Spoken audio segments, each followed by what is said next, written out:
നമസ്കാരം, സിറ്റി ന്യൂസിലേക്ക് സ്വാഗതം. Peralassery Pothuvachery പോക്കൻമാവ് കുന്നുമക്കരയാൽ canal Mohiuddin Juma Masjid road tar ചെയ്യണമെന്ന് ആവശ്യപ്പെട്ടുകൊണ്ട് ആക്ഷൻ കമ്മിറ്റിയുടെ നേതൃത്വത്തിൽ പെർളശ്ശേരി പഞ്ചായത്ത് ഓഫീസിന് മുന്നിൽ ബഹുജന ധർണ നടത്തി.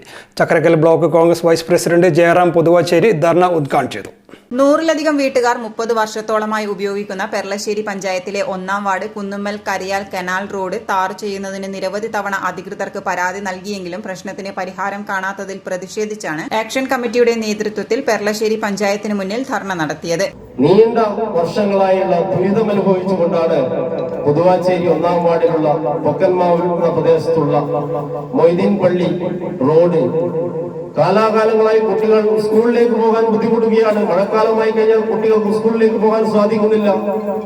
ആ പ്രദേശം എന്ന് പറയുന്നത് കുറച്ച് വീടുകാർ മാത്രമല്ല, പരിപാവനമായ ഒരു മൊയ്തീൻ പള്ളി, ആ പള്ളിയിലെ നിസ്കാരത്തിനും അതുപോലെ അവിടെ തിരിച്ചു പോകുന്ന പൊതുവഴി, അതിനു പുറമെ സ്കൂളിലേക്കുള്ള പൊതുവഴി, അതിനു പുറമെ പൊതുവാച്ചേരി പ്രദേശവും അതുപോലെ ചെമ്പിലോട് പഞ്ചായത്തുമായി അതിർത്തി പങ്കിടുന്നതുകൊണ്ട് ചെമ്പിലോട് പഞ്ചായത്തിലേക്കുള്ള പൊക്കന്മാവ്, അതുപോലെ മേപ്പോയിൽ, അതുപോലെ കോഴിയോട് ഭാഗത്തേക്കുള്ള എളുപ്പ വഴി, ഇത് ഒരുപാട് വിശേഷണങ്ങളുണ്ട് ഈ വഴിക്ക്.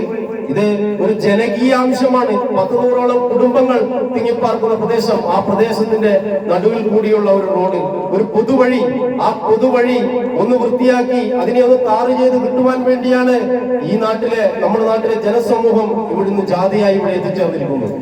കെ അഷ്റഫ് അധ്യക്ഷത വഹിച്ചു. CP ലത്തീഫ് സ്വാഗതം പറഞ്ഞു. ഷമേജ് പെർളശ്ശേരി, M മോഹനൻ, മണ്ഡലം Muslim League general secretary Shakeer Mouncheri, CP Ashraf, KK Ashraf, Subaida Punnakkal, Farooq, M Seenath, K Shakir, Jameela, Muneer, Jobesh, Nisar, Riyas, Muneer, Musthafa തുടങ്ങിയവർ നേതൃത്വം നൽകി.